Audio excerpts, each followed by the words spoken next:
The billionaire looked down at the homeless little girl and said, "I'll grant you 3 wishes. Ask for anything you want." But her first wish left him completely speechless and on his knees. Before we dive into the story, drop a comment below and tell us where you're watching from. Enjoy the story. The November rain hammered against the windows of Sullivan Tower in downtown Manhattan. Marcus Sullivan stood in his penthouse office, staring at glowing screens. $3 billion. That's what he was worth at 31. And yet, he felt absolutely nothing. "Mr. Sullivan, your car is waiting." His assistant's voice crackled through the intercom. It was past midnight, another 16-hour day. Marcus grabbed his briefcase and headed down. When the elevator doors opened to the lobby, he pushed through the revolving doors into the cold night air. That's when he saw her. A small figure huddled against the building's wall, hidden behind cardboard boxes. A little girl, maybe 7 years old, with tangled dark hair and enormous brown eyes filled with sadness. She wore a torn pink jacket, and her bare legs were covered in dirt and bruises. She was shivering in the freezing rain. Marcus stopped. In 3 years of walking past this spot every night, he'd never really looked at the homeless people here. They were invisible to him, background noise in his pursuit of success. But tonight, something cracked inside his chest. He walked slowly toward her. "What's your name, sweetheart?" he asked softly, crouching down. "Lily," she whispered. "Where are your parents, Lily?" "Gone." One word that carried the weight of the world. Marcus looked at this tiny child in the freezing rain outside his billion-dollar building, and something shifted inside him. "Lily, I want to make you an offer. I'll give you 3 wishes. Anything you want. Food, clothes, shelter, money, anything." "What do you want most in the world?" Lily studied him with unsettling intensity, like she could see straight through his expensive suit into the hollow space where his heart used to be. "3 wishes?" she asked. "Like a genie?" "Yes. What's your first wish?" Marcus expected her to say she was hungry, or ask for her parents back, or maybe request money or warm clothes. But Lily looked down at her small, dirty hands. Then she looked back up, with tears streaming down her face. And when she spoke, Marcus Sullivan dropped to his knees. "I wish," Lily said, her voice breaking, "that you could learn how to smile again." The words hit him like a physical blow. This starving, homeless, abandoned child wasn't asking for herself. She was asking for him. She had looked at this wealthy stranger and seen his pain, seen that behind all his money and power, he was just as broken as she was. Marcus's vision blurred with tears. "Why?" he choked out. "You could have anything." "Because I know what it's like to forget how to be happy," Lily said simply, touching his face with her small hand. "And nobody should be that sad, even sad people like you." Marcus couldn't breathe. This 7-year-old had just given him the greatest gift anyone ever had. She had seen him, really seen him. Not his money or success. She had seen his soul, and somehow she still cared. Marcus pulled Lily into his arms, holding her shivering body against his chest. For the first time in 3 years, he let himself cry. Lily wrapped her thin arms around his neck. "It's okay," she whispered. "It's okay to be sad sometimes." When Marcus pulled back, his face wet with tears and rain, he knew she had changed his life forever. "Okay, Lily, I accept your first wish. I'll learn to smile again." He took her hand. "But now you have 2 more wishes, and they're for you. Come on. Let's get you warm." As Marcus led Lily toward his car, neither noticed the figure watching from across the street. Someone who had been searching for Lily for a very long time. Someone very interested in why a billionaire suddenly cared about this particular homeless child. Because Lily Chen wasn't just any homeless girl. She was the daughter of someone Marcus Sullivan once knew very, very well. Marcus's penthouse felt different with Lily in it. The vast, sterile space that had been his fortress suddenly seemed too cold, too empty. He watched as she stood in the marble entryway, dripping rainwater onto his imported Italian floors, her eyes wide as she took in the floor-to-ceiling windows overlooking Manhattan. "Is this heaven?" Lily whispered. Marcus felt his chest tighten. "No, sweetheart, it's just home. Come on, let's get you cleaned up." "Let's." He led her to one of the guest bathrooms. The tub alone was bigger than the cardboard shelter she'd been sleeping in. Marcus turned on the water, testing the temperature. "Take your time. I'll find you some clean clothes." "Mr. Marcus," Lily's small voice stopped him at the door. "Just Marcus is fine. Thank you." Her eyes glistened with tears. "Nobody's been nice to me in a very long time." Marcus had to leave before she saw him cry again. 30 minutes later, Lily emerged wearing one of Marcus's old T-shirts that hung like a dress on her tiny frame. Her hair was clean, revealing its natural shine. But what struck Marcus most was how young she looked, how fragile. The dirt had hidden just how malnourished she was. "Hungry?" he asked. Lily nodded silently. Marcus ordered from the best Italian restaurant in the city. When the food arrived, Lily stared at the pasta like it was treasure. She ate slowly, savoring every bite, tears streaming down her clean face. "When did you last eat?" Marcus asked gently. 3 days ago. A lady gave me half a sandwich." Lily looked up at him. "Why are you being so kind to me? Most rich people just walk past." "I don't know," Marcus admitted. "Maybe because you saw something in me that I'd forgotten was there." He paused. "Lily, where's your family? Your parents?" The fork trembled in her small hand. "Mama died 6 months ago. Cancer. We didn't have money for doctors." Her voice was barely audible. "She told me my daddy was a good man, but he didn't know about me. She said his name once, Michael something, but she got too sick to tell me more." Marcus felt ice in his veins. Michael, his middle name. But that was impossible, wasn't it? "What was your mother's name?" "Elena. Elena Chen." The room spun. Elena. His Elena. The woman he'd loved 8 years ago before his world fell apart. The woman who disappeared without explanation, leaving only a note saying she had to go, that it was better this way. "Marcus? Are you okay?" Lily's worried voice brought him back. "Yeah, I'm fine." But he wasn't. His mind raced through the timeline. 8 years ago, Lily was 7. The math was devastating.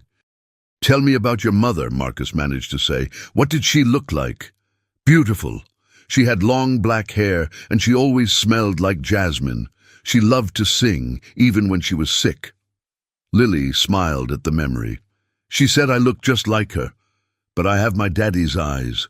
Marcus stood abruptly and walked to the window. Those eyes. Those impossibly deep brown eyes. He'd seen them in the mirror every day of his life. Did she ever show you a picture of your father?" "No. She said it would hurt too much to look at him. She said she loved him, but couldn't stay because—" Lily stopped. "Because why?" "Because his family was too important, his company. She said she would have just been a distraction from his destiny." Lily's voice cracked. "But I think she was wrong. I think he would have wanted us." Marcus gripped the window frame. 8 years ago, his father had died suddenly. Marcus inherited everything. The company, the responsibility, the pressure. Elena had left him the same week. She'd known his father was dying. She'd heard the doctors talking about how Marcus would need to focus entirely on saving the company from bankruptcy. She'd left to set him free, and she'd been carrying his child. "Marcus," Lily was beside him now, "I'm sorry. I didn't mean to make you sad again." He knelt down and looked into those eyes, his eyes. "Lily, what's your second wish? You can ask for anything now." She thought for a moment. "Can I wish tomorrow? I'm really tired." "Of course." Marcus stood, his mind still reeling. "Let's get you to bed." As he tucked her into the guest room's enormous bed, Lily grabbed his hand. "Marcus, will you still be here in the morning, or is this like a dream that ends when I fall asleep?" "I'll be here," he promised. "I'm not going anywhere." But as Lily drifted off to sleep, Marcus pulled out his phone. He had calls to make, DNA tests to arrange. And most urgently, he needed to find out who was watching them from across the street. Because if Lily was his daughter, and every instinct screamed that she was, someone had let his child live on the streets for 6 months. Someone had known about her and done nothing. And Marcus Sullivan was going to find out who. Morning light streamed through the windows when Marcus heard Lily scream. He ran to her room, finding her sitting up in bed, disoriented and terrified. It's okay," he soothed, sitting beside her. "You're safe. You're with me." Lily's breathing slowed. "I dreamed Mama was calling me. She does that sometimes.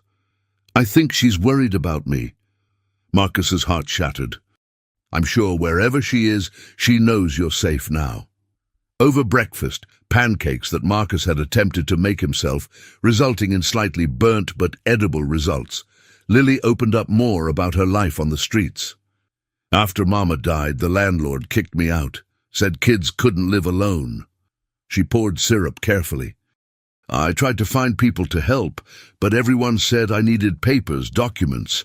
I didn't have anything, so I just walked and walked until I found that spot by your building." "Why there specifically?" Lily looked down. "Mama used to bring me there when I was little. She'd stand across the street and just stare up at the building. She never explained why, but I remembered it, so when I had nowhere else to go, she'd come looking for him. Even without knowing who he was, some part of her had been drawn to her father. Lily, I need to tell you something." "Mr. Sullivan." His head of security, James, appeared in the doorway. "Sorry to interrupt, but we need to talk." "Privately," Marcus excused himself. In the hallway, James's expression was grave. "Sir, you asked me to investigate who was watching you last night. We pulled security footage." He showed Marcus his tablet. "This man has been following the girl for 3 days, and, sir, he's connected to the Chen family." Marcus studied the image. Asian man, 50s, expensive suit. "Who is he?" "David Chen, Elena Chen's brother. He's been searching for his niece since Elena died."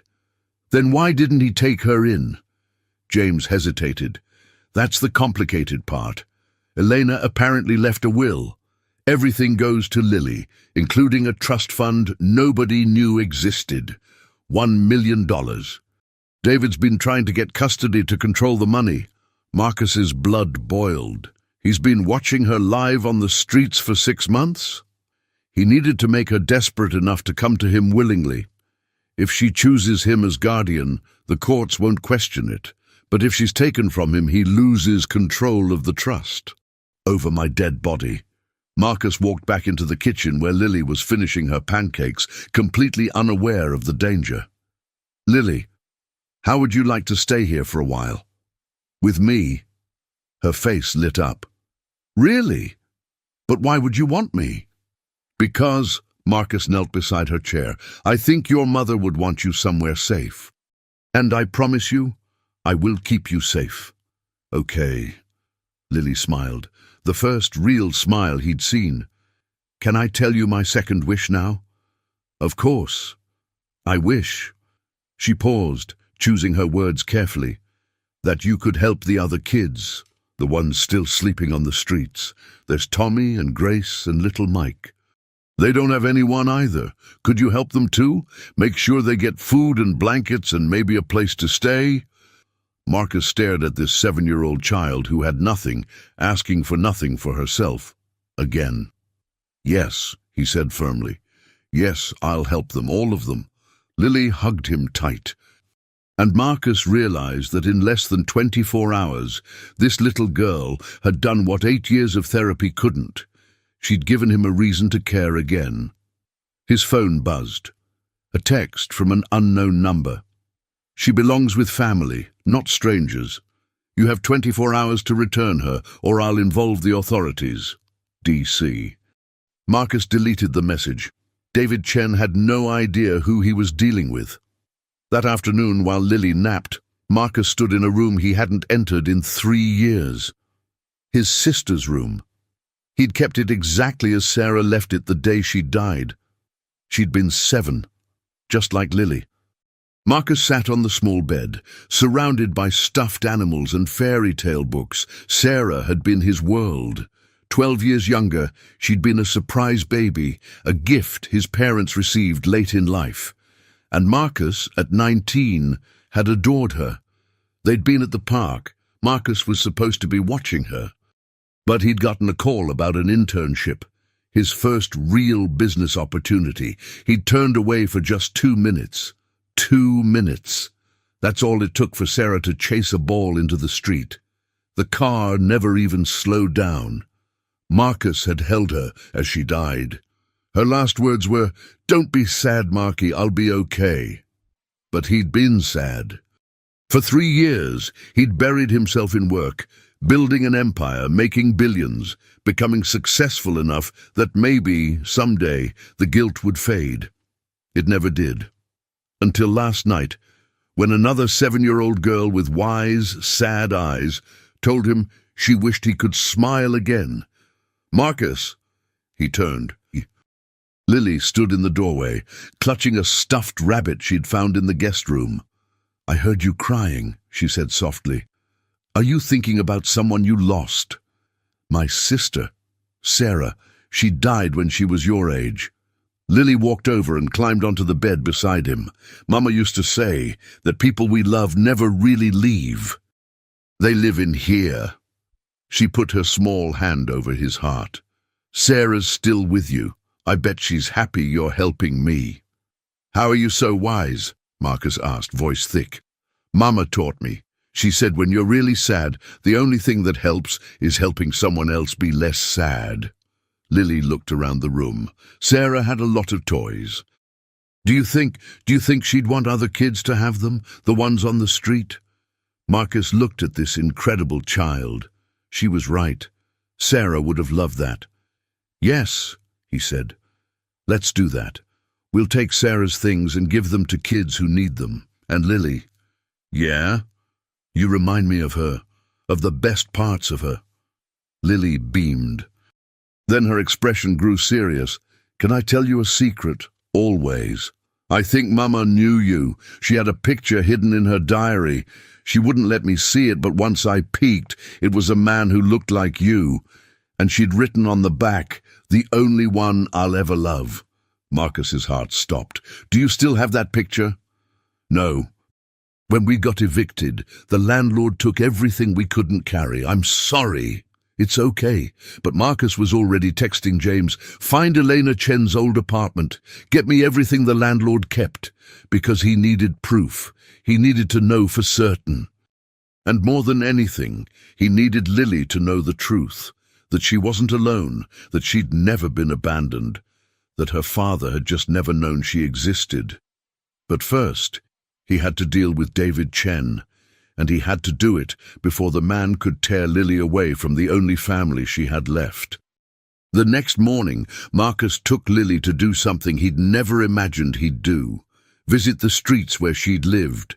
His security team had arranged everything.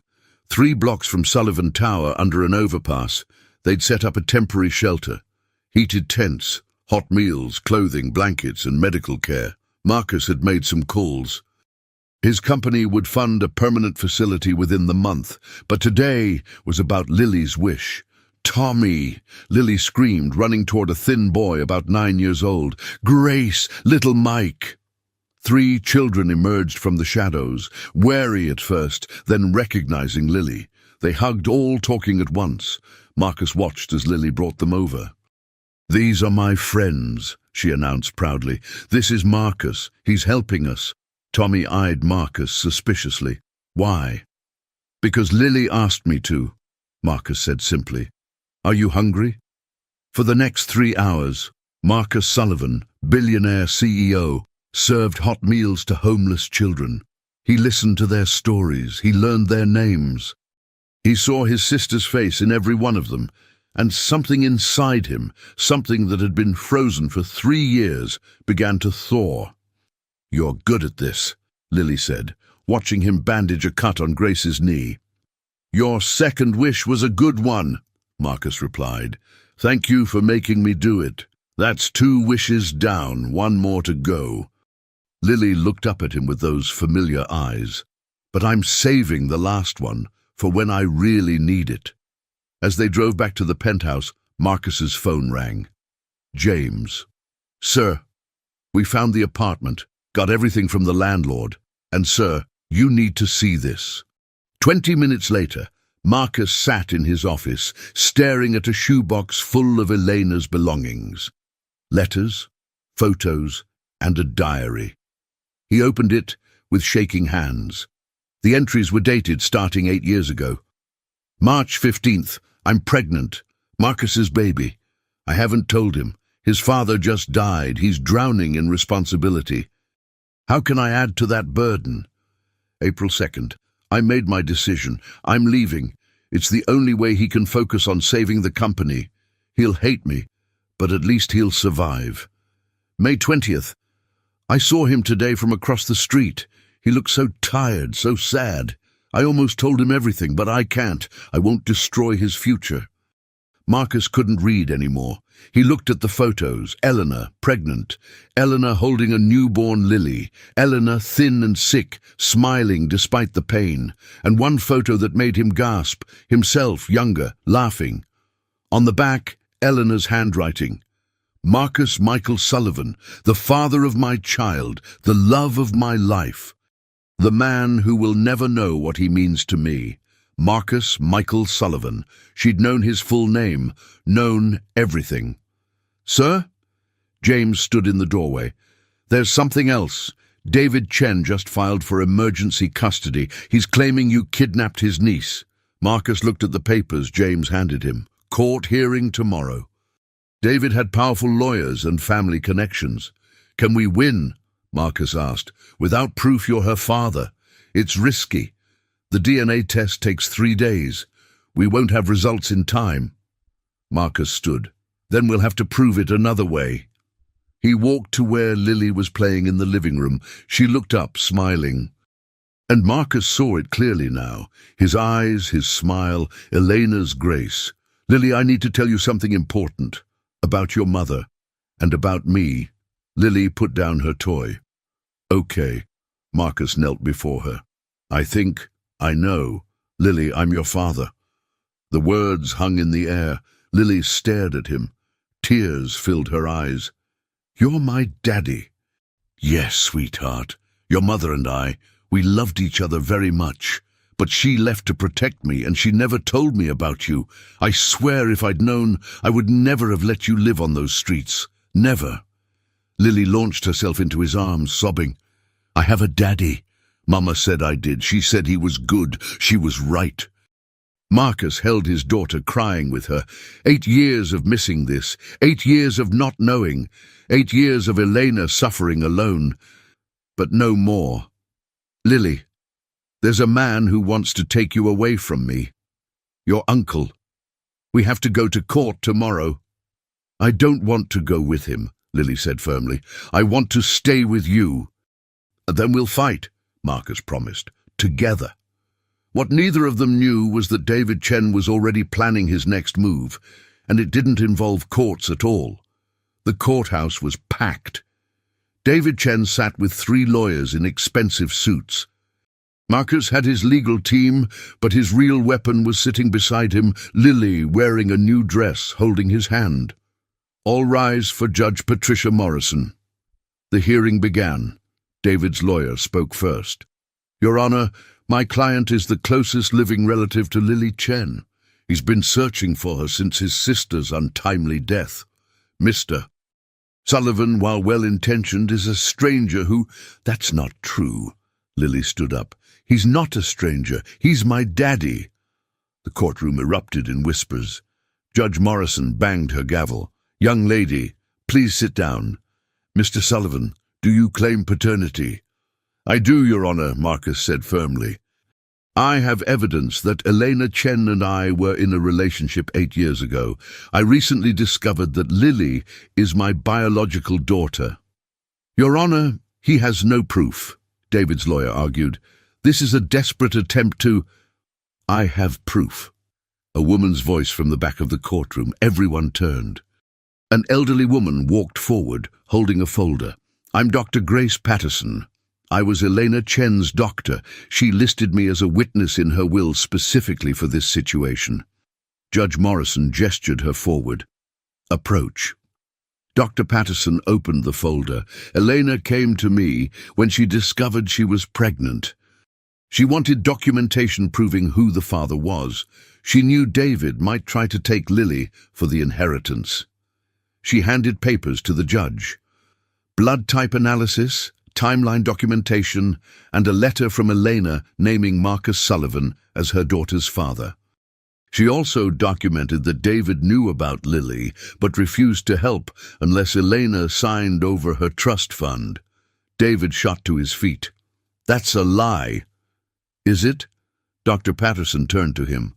Because I have your text messages to Elena, threatening to tell Marcus about the pregnancy if she didn't give you access to her family's money. You've been blackmailing your dying sister. The courtroom exploded. Judge Morrison banged her gavel repeatedly. Order! Order! Marcus stared at David Chen. This man had known about Lily, had known Elena was sick, had known a 7-year-old child was living on the streets, and he'd done nothing. Mr. Chen, Judge Morrison's voice was ice. You have a lot to answer for. But first, Dr. Patterson, is there medical proof of paternity? Elena had prenatal testing done. The genetic markers match Marcus Sullivan's medical records from when he donated blood 5 years ago. There's a 99% probability he's the father. Marcus felt his world shift. It was real, official.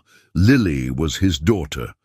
Your Honor, Marcus stood, I'm requesting immediate emergency custody and filing charges against David Chen for child endangerment and fraud.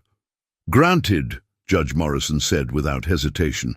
Mr. Chen, you're to have no contact with this child. Criminal charges are forthcoming. Mr. Sullivan, congratulations. Lily is your daughter, legally and biologically. Lily screamed with joy and threw her arms around Marcus. Daddy, you're really my daddy. Marcus held her, tears streaming down his face. Yeah, baby girl, I'm really your daddy, and I'm never letting you go. As they left the courthouse, Marcus's security team surrounding them, he spotted something that made his blood run cold. David Chen, escorted by police, turned and mouthed 2 words. This isn't over. That night, back in the penthouse, Marcus tucked Lily into bed, into Sarah's old room, which they'd redecorated together. Pink walls, new toys, and a sense of hope. Daddy? Lily said sleepily, I still have one wish left. I know. What is it? Not yet. I'm saving it for something really, really important. Marcus kissed her forehead. Sleep tight, sweetheart. But as he walked to his own room, his phone buzzed. A text from an unknown number. You took everything from me. Now I'll take everything from you, starting with her. D. Marcus forwarded it immediately to James and the police. Then he checked every lock, every security camera, every possible entry point, because David Chen was right about one thing. This wasn't over. 3 days after the court hearing, Marcus woke to the sound of breaking glass. He bolted from his bed, grabbing his phone. James, we have a breach. Already on it, sir. Police are 2 minutes out. Marcus ran to Lily's room. Empty. His heart stopped. Lily! Daddy, I'm here! Her voice came from his bedroom closet, the panic room he'd shown her just in case. He yanked open the hidden door. Lily sat inside, clutching her stuffed rabbit, eyes wide but calm. I heard something and remembered what you said. Did I do good? You did perfect, baby girl. Marcus pulled her into his arms just as his security team burst in. James appeared, his face grim. Living room window, rope climbing equipment. Professional job. We got him, though. tried to escape down the fire stairs. "Who is it?" "One of David Chen's hired men. He's talking, sir. Says David paid him 50,000 to grab Lily tonight." Marcus handed Lily to his assistant, Carol, who'd arrived with the security team. "Take her to the safe house, now." "Daddy, no!" Lily clung to him. "Just for tonight, sweetheart. I promise I'll come get you in the morning, but I need to keep you safe." After Lily left, Marcus went downstairs where police had the intruder in custody. But what interested Marcus more was the call he made to his head of investigations. "Find David Chen. Find him tonight. I don't care what it costs." 2 hours later, they had him. David was at a private airport, boarding a plane to Hong Kong with 3 suitcases full of cash, Lily's trust fund money illegally withdrawn. The police arrested him on the tarmac. But as Marcus watched the news coverage from his office, something David had said during his arrest bothered him. "You still don't know the whole truth about Elena. And now, you never will." What truth? What was Marcus still missing? He pulled out Elena's diary again, reading more carefully. Most entries were about Lily, about her love for Marcus, about her sacrifice, but one entry from 6 months ago caught his eye. "I'm dying. The cancer is everywhere, but I'm not afraid for me. I'm terrified for Lily. David knows about the trust fund. He's been pressuring me to make him guardian. He says if I don't, he'll tell Marcus about Lily in the cruelest way possible. He'll make Marcus think I kept her from him out of malice, not love. I can't let Lily's father hate her mother. So I'm writing this down. The truth. All of it, including why I really left." But the next page was torn out, missing. Marcus called James immediately. "The diary we got from the landlord. Check if any pages are missing." "Already did, sir. Page 73 was torn out. The landlord says David came by the apartment 2 weeks ago before we got there. He must have taken it." Marcus slammed his fist on the desk. What was on that page? What truth was David protecting? His phone buzzed. A call from the secure line at the safe house. "Daddy!" Lily's excited voice filled his ear. "Guess what? Carol says I can go to real school like normal kids." Marcus smiled despite his exhaustion. "Would you like that?" "Yes. I want to learn everything, math and science and reading, and I want to make friends who aren't sleeping on the street." She paused. "Is that okay? I mean, I'll always remember Tommy and Grace and everyone, but you want a chance at a normal childhood," Marcus finished. "Baby girl, that's exactly what you should want, and that's exactly what I'm going to give you." "I love you, Daddy." "I love you too, Lily Chen Sullivan." After he hung up, Marcus stood at his window looking out at the city. Somewhere out there was the missing page from Elena's diary. Somewhere was the complete truth about why the woman he loved had left him, and he was going to find it, no matter what it took. 1 week later, Lily started at Riverside Academy, the best private school in Manhattan. Marcus had enrolled her under her new legal name, Lily Sullivan. He walked her to her classroom that first day, her hand gripping his tightly. She wore a new uniform, her hair in neat braids, her backpack almost bigger than she was. "What if they don't like me?" she whispered. "They'll love you," Marcus promised, "just like I do." Her teacher, Miss Sarah Wilson, the name made Marcus's heart ache, greeted them warmly. "Welcome, Lily. We're so excited to have you." As Marcus left, he saw Lily already talking to another girl, both of them giggling over a stuffed animal. He took a photo and sent it to Carol. "First day of school. She's going to be okay." Carol replied, "You both are." At the office, Marcus threw himself into a new project, the Elena Chen Foundation. Using part of Lily's trust fund with proper legal channels, he was creating a network of shelters for homeless children. The first location would open next month, 3 blocks from Sullivan Tower, right where Lily had found him. "Sir, you have a visitor," his assistant announced. "She says it's about Elena Chen." Marcus looked up.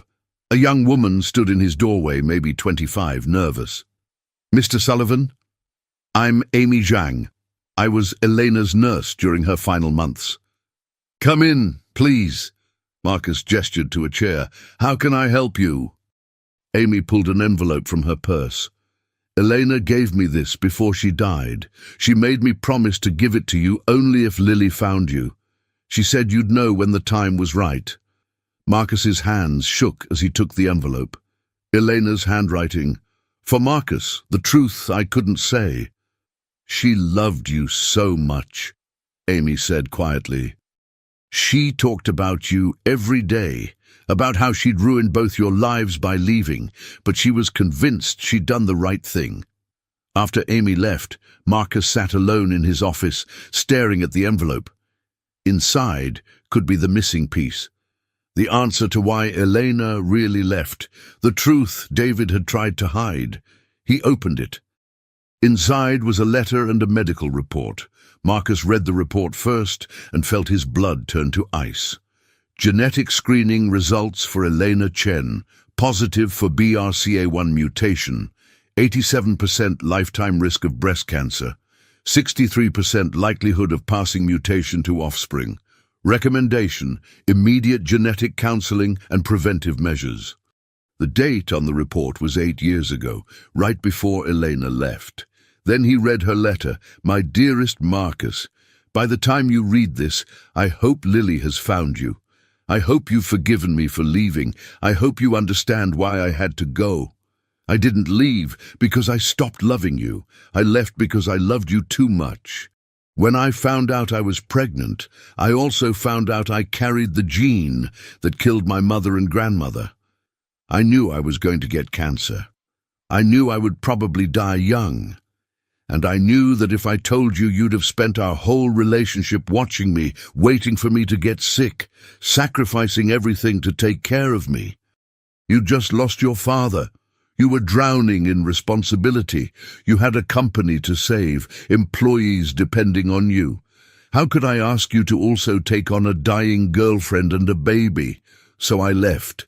I let you hate me instead of watching you sacrifice yourself for me. I gave you Lily's last name as Chen so you wouldn't know.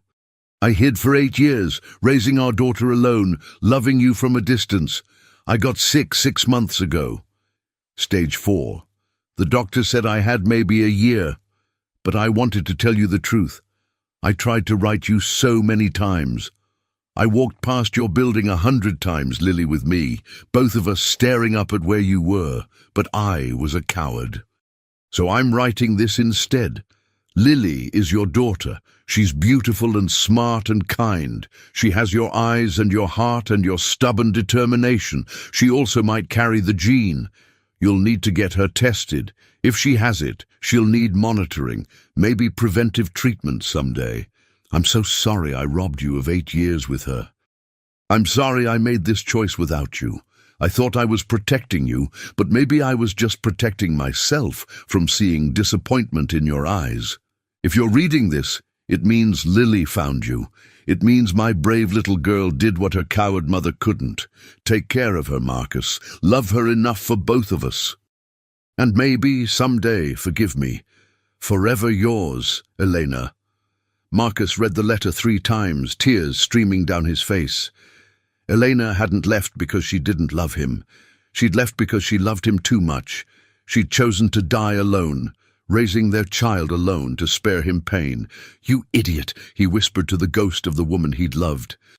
"You beautiful, self-sacrificing idiot." His phone rang. The school. His heart stopped. "Mr. Sullivan?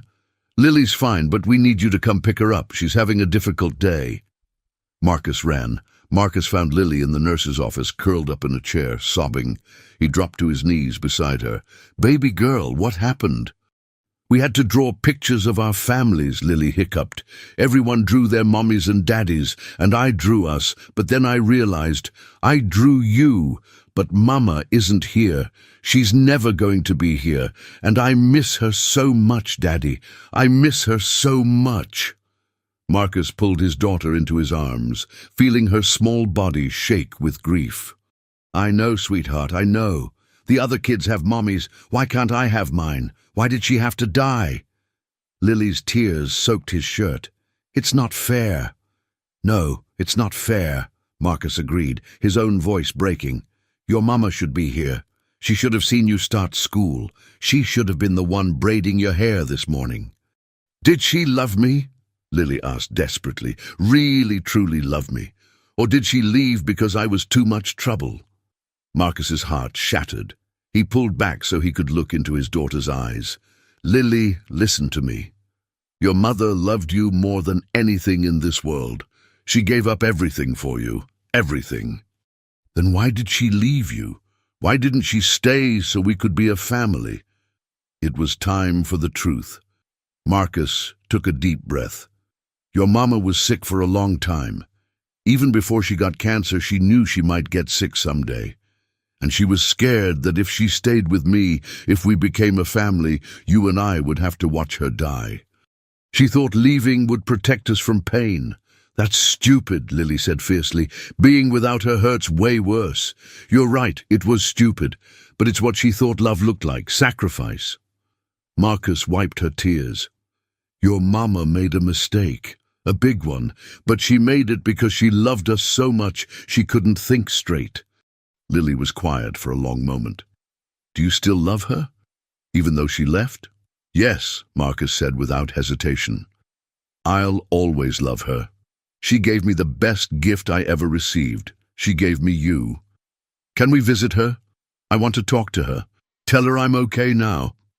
They went that afternoon to the cemetery where Eleanor was buried. Marcus had never been. He hadn't known where to look until Amy, the nurse, had told him. It was a small plot in Queens, under a cherry tree. Elena Chen, beloved mother and daughter, 1988-2025. Marcus knelt beside the headstone. Lily placed the flowers they'd brought, jasmine because Amy said it was Elena's favorite. Hi, Mama, Lily said softly. It's me. I found him. I found Daddy. You were right. He's good. He takes care of me now. We have a big apartment and I go to school and I'm learning so much. Her voice cracked. I miss you every day, but I'm okay. We're both okay. Marcus touched the cold stone. I'm sorry I couldn't protect you, he whispered. I'm sorry you faced everything alone, but I promise you, Elena, I'll take care of our daughter. I'll love her enough for both of us, and I'll make sure she knows every day how much you loved her. As they walked back to the car, Lily slipped her hand into Marcus's. Daddy, can I use my third wish now? Of course. Lily stopped walking. She looked up at him with those serious, wise eyes, eyes that had seen too much for a 7-year-old. I wish that you'd forgive Mama. She made mistakes, but she loved us, and I think she needs you to forgive her, so she can rest. Marcus felt tears spill over. His daughter's third wish, the final wish, wasn't for herself. It was for her mother's soul. I forgive her, Marcus said out loud, looking back at the cemetery. Eleanor, I forgive you. I understand now, and I'm sorry I wasn't there when you needed me. The wind picked up, rustling through the cherry tree, and for just a moment Marcus could have sworn he smelled jasmine. That night, after Lily was asleep, Marcus received a call from the prosecutor handling David Chen's case. Mr. Sullivan, I thought you should know. David Chen wants to make a deal. He'll provide information about something that happened 8 years ago in exchange for a reduced sentence. What information? He says your father's death wasn't an accident. He says someone made sure Marcus Sullivan Sr. died when he did. And he says he knows who.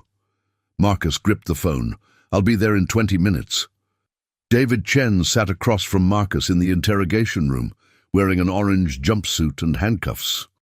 His face was bruised. Apparently, even in holding, people didn't take kindly to child endangerment. You wanted to talk, Marcus said coldly. Talk. David leaned forward. 8 years ago, your father died of a sudden heart attack. Very convenient timing, wasn't it? Right when his company was about to go bankrupt. Right when you needed to inherit to save everything. What are you implying? I'm not implying anything. I'm telling you facts. David's smile was ugly. Your father was being poisoned, slowly, with digitalis. It mimics heart attack symptoms perfectly. Marcus felt the room spin. You're lying. Am I? Check his medical records. Look at his symptoms in the months before he died. Nausea, irregular heartbeat, fatigue, all signs of digitalis poisoning. David leaned back. Someone wanted him dead. Someone who stood to gain from his death. If you're suggesting I killed my own father, not you. You were too busy drowning in grief to see what was happening. David paused. But your business partner, Richard Morrison, he had motive. Your father discovered Richard was embezzling. He was going to expose him, have him arrested. Richard couldn't let that happen. Marcus stood abruptly. This is insane. Is it? Why do you think Elena really left? She found out about the poisoning. She knew Morrison. He came to her, told her if she said anything, he'd destroy you. Make it look like you were complicit. She left to protect you. The pieces clicked into place with horrifying clarity. Elena had left the same week his father died. She'd refused to explain why. And Richard Morrison had been the one to help Marcus rebuild the company, had been his trusted partner for 8 years. The missing diary page, Marcus said slowly. You took it because it revealed this. Elena wrote everything down. She was going to go to the police after Lily was born, but Morrison threatened her, threatened the baby. So she ran, and she made me promise to never tell you unless you tried to take Lily from me. David's expression twisted. But you took her anyway, so here we are. Why should I believe anything you say? Because I have proof. David gestured to his lawyer, who slid a folder across the table. Copies of Elena's diary page. Morrison's financial records showing payments to a pharmacy that specializes in cardiac medications, and a written confession from the pharmacist made 3 months ago when he found out he had terminal cancer and wanted to clear his conscience. Marcus opened the folder. The diary page was there, Elena's handwriting shaky. I found out the truth about Marcus's father. Richard Morrison has been poisoning him. He told me if I say anything, he'll frame Marcus as an accomplice. I have to leave. I have to protect Marcus and our baby. I'll carry this secret to my grave if I have to. The pharmacist's confession was dated, notarized, and detailed. Morrison had been buying digitalis for months, claiming it was for his mother's heart condition, but his mother had been dead for 5 years. Why now? Marcus demanded. Why tell me this now? Because Morrison is making his next move. He's been embezzling from your company for 8 years. He's got hundreds of millions hidden away, and he's about to disappear with it. David checked his watch. In fact, if my timing is right, he's probably cleaning out his office right now. Marcus bolted from the room, calling James. Get to the office now. Lock down Richard Morrison. Don't let him leave the building. He was in his car, racing through Manhattan traffic, when James called back. Sir, we were too late. Morrison left an hour ago. His office is cleaned out. He's gone. Find him. I don't care what it costs. Find him. But as Marcus pulled up to Sullivan Tower, his phone rang again. Morrison's number. Hello, Marcus, Richard's smooth voice said. I assume you've spoken to David. Pity. I'd hoped to have a few more months before you figured it out. You killed my father. I did what was necessary. Your father was going to ruin everything I'd built, just like Elena was going to ruin everything by telling you the truth. Fortunately, she was easy to frighten. Threaten a mother's child, and she'll do anything. Where are you? Somewhere safe, with about $400 million of your money. Consider it payment for 8 years of cleaning up your messes. Morrison paused. Oh, and Marcus, there's one more thing you should know. That trust fund for Lily? I created it, using stolen money, which means when the authorities find out, they'll freeze all her assets. Your daughter won't see a penny. The line went dead. Marcus sat in his car, hands shaking. His father murdered. Elena threatened and traumatized. Lily's future stolen, all by the man he'd trusted for 8 years. He called his lawyer. "I need you to do something. It's going to be complicated." Because Marcus Sullivan hadn't built a $3 billion empire by giving up. And he wasn't about to let Richard Morrison destroy everything he loved. But first, he needed to get home to Lily. Because when the news broke tomorrow, everything was going to change. Marcus found Lily in the kitchen, making drawings at the table. She looked up and smiled, then saw his face. "Daddy, what's wrong?" He sat beside her, taking her small hands. "Sweetheart, I need to tell you something. Tomorrow, things are going to be very different. People might say mean things about me and about our company. And I need you to know that no matter what happens, I'm not going anywhere. I'll always be your daddy. Are you in trouble?" "Sort of. A bad man stole money from our company and did some terrible things. And when people find out, they're going to be upset." Marcus stroked her hair. "But I promise you, we're going to be okay." Lily hugged him tight. "I know we will, because we have each other." That night, after Lily was asleep, Marcus assembled his team in his home office. James, his lawyer Michael Chen, no relation to David, his CFO, and 2 FBI agents he'd contacted hours ago. "Here's what we know," Marcus began, displaying documents on his screen. "Richard Morrison embezzled approximately $400 million over 8 years. He also murdered my father and threatened Elena Chen. We have proof. Diary entries, a confession, financial records. The problem," Agent Torres said, "is that Morrison's gone. He could be anywhere. We've checked airports, train stations, border crossings. Nothing." "He's arrogant," Marcus said. "He won't run far. He'll want to watch his handiwork play out. He'll want to see me suffer." "Sir," James spoke up, "I might know where he is.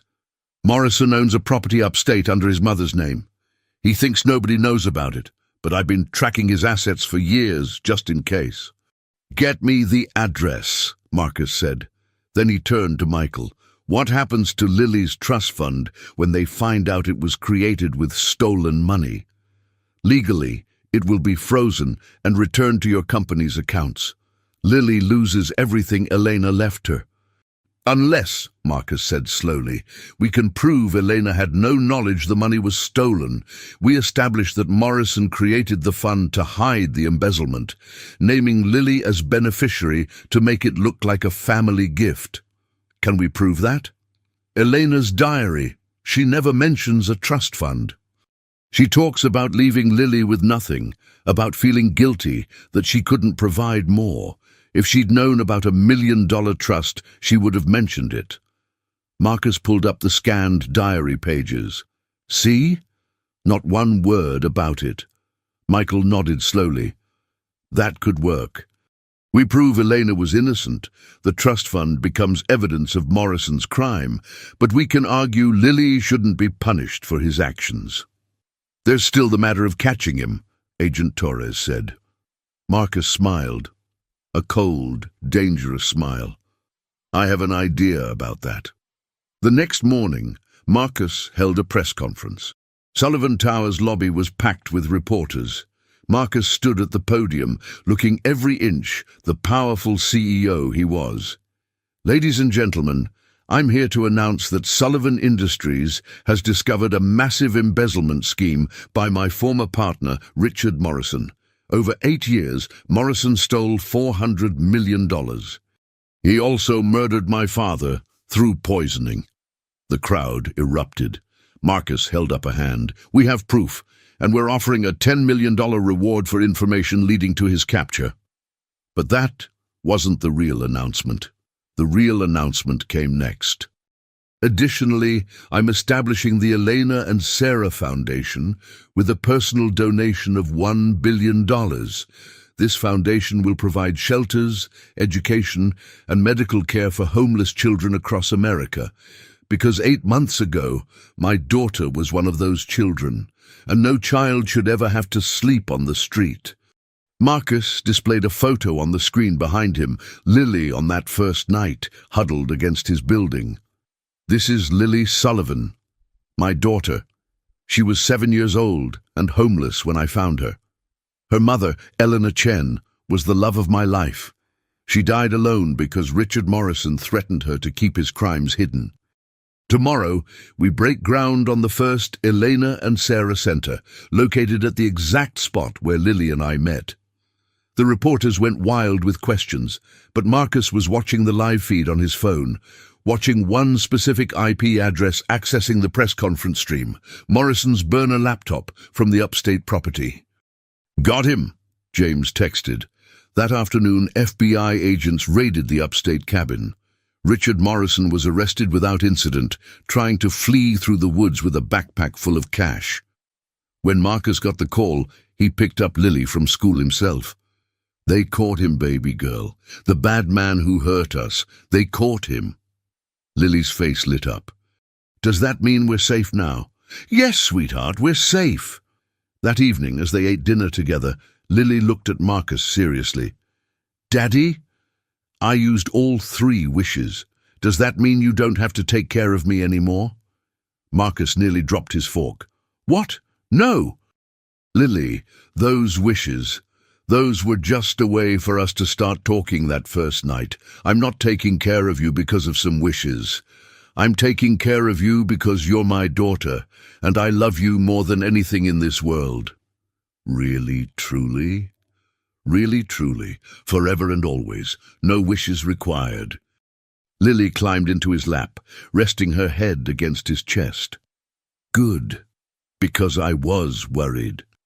As Marcus held his daughter, he thought about everything that had happened: Elena's sacrifice, David's betrayal, Morrison's crimes, Sarah's death.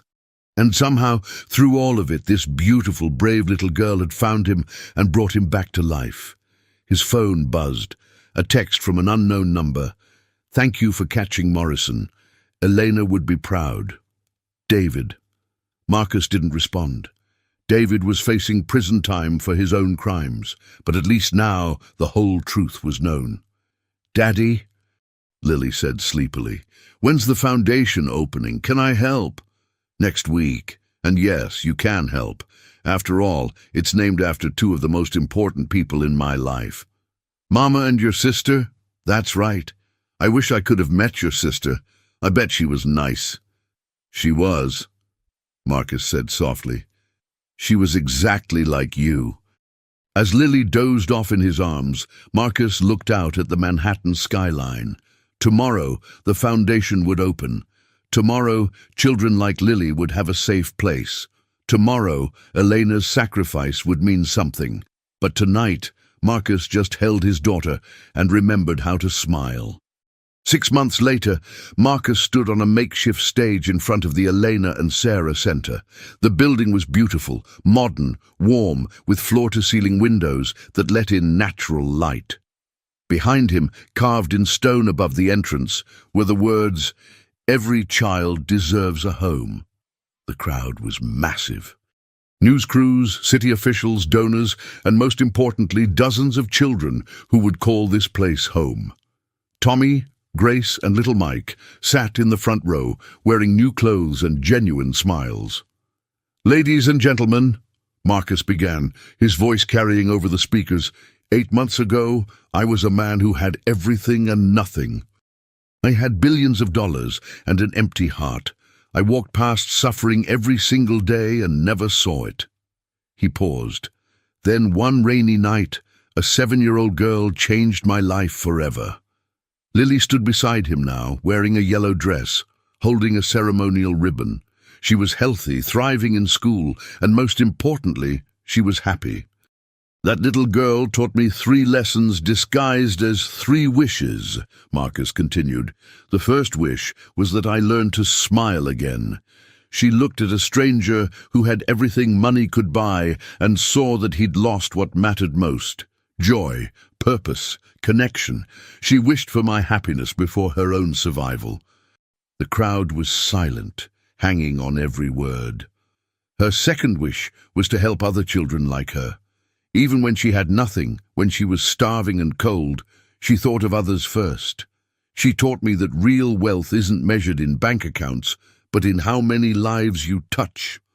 Marcus looked down at his daughter, tears in his eyes. Her third wish was the hardest. She wished that I could forgive her mother, a woman who made impossible choices out of impossible love. Lily taught me that forgiveness isn't about forgetting pain. It's about understanding that sometimes people hurt us while trying to protect us. He knelt beside Lily, taking her hand. But here's the secret.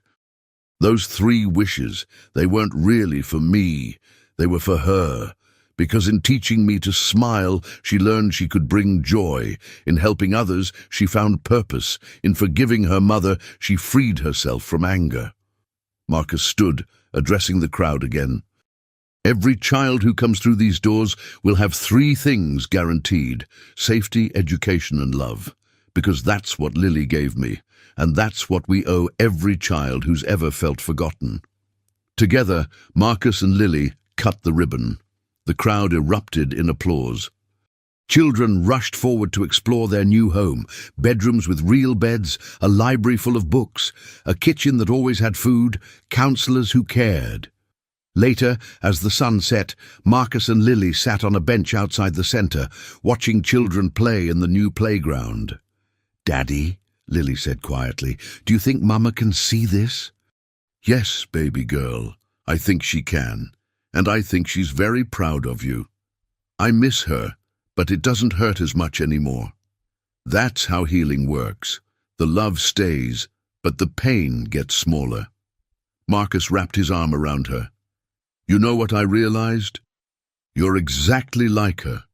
Brave, selfless, strong. You survived 6 months on the streets and never lost your kindness. That's extraordinary."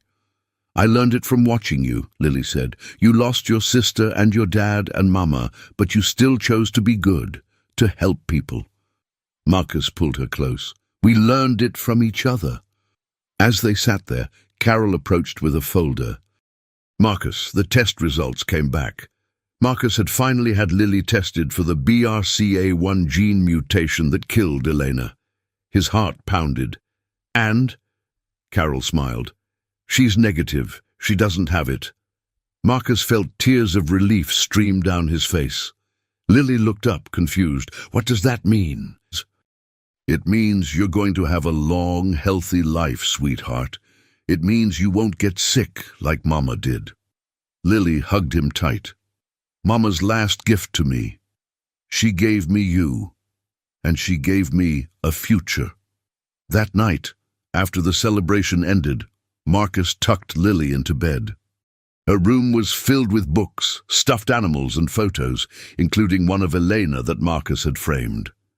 "Daddy," Lily said as he turned off the light, "I want to tell you something." "What is it?" "That first night, when you offered me 3 wishes. I'd been watching you for weeks, walking past every night, looking so sad. Mama used to stand there too, watching you, crying. I knew who you were before you knew me." Marcus froze. "What?" "Mama showed me your picture before she died. She said if anything happened to her, I should find the building where the sad man lived. She said you'd help me because you were good, even though you'd forgotten how to see it." Lily smiled. "So when you stopped that night, it wasn't random. I wanted you to stop. I needed you to see me. Because Mama said you were my daddy, and daddies always save their daughters." Marcus couldn't speak. Elena's final act of love, sending their daughter to him, trusting that somewhere beneath his grief and anger, the man she loved still existed. "So really," Lily continued, "I got what I wished for all along. I got my daddy back. I got a family. I got a home, and I got to help other kids too." She yawned. Mama's wishes came true too. What were her wishes?" Marcus whispered. "That you'd learn to smile, that you'd find purpose, and that you'd forgive her so she could rest." Lily's eyes were drooping. "We both got our wishes, Daddy, because we found each other." As Lily fell asleep, Marcus sat beside her bed, watching his daughter breathe. He thought about the man he'd been 8 months ago, hollow, angry, lost, and he thought about the little girl shivering in the rain who'd saved his life by asking for nothing and giving him everything. Outside, Manhattan glittered. Tomorrow, more children would come to the center. Tomorrow, Marcus would continue building his father's legacy the right way. Tomorrow, he'd keep his promise to Elena, to Sarah, and to every child who needed hope. But tonight, Marcus Sullivan, billionaire, father, and the man who learned to smile again, simply held his daughter's hand and whispered, "Thank you." Because sometimes the greatest gift isn't getting what you wish for. It's becoming someone worthy of the wishes others make for you.